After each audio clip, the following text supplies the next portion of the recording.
ওয়ালাইকুম, সবাই কেমন আছেন? পুঁটি মাছগুলো মেখে নিচ্ছি প্রথমে লবণ, হলুদ আর মরিচের গুঁড়া দিয়ে।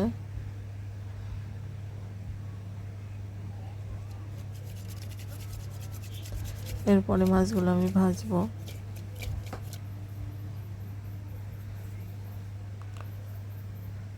চুলায় কড়া দিয়েছি, এটা গরম করে নেব। একটু লবণ দিচ্ছি যাতে কড়াতে না লেগে যায় মাছগুলো, সেজন্য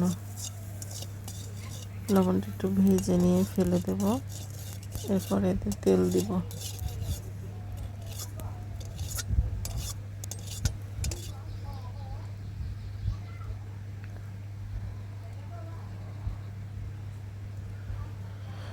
এরপরে তেলটা গরম হয়ে গেলে আমি মাছগুলো দিয়ে দিচ্ছি।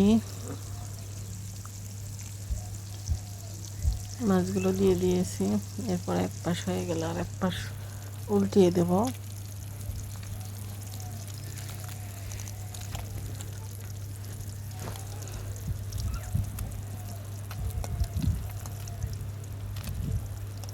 মাছগুলো উল্টিয়ে দিচ্ছি।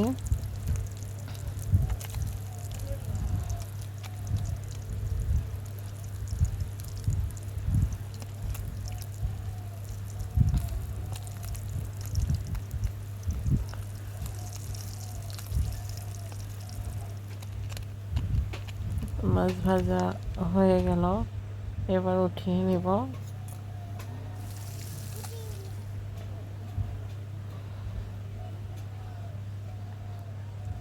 এরপর আবার দিয়েছি, মাছ ভাজা হয়ে গেছে।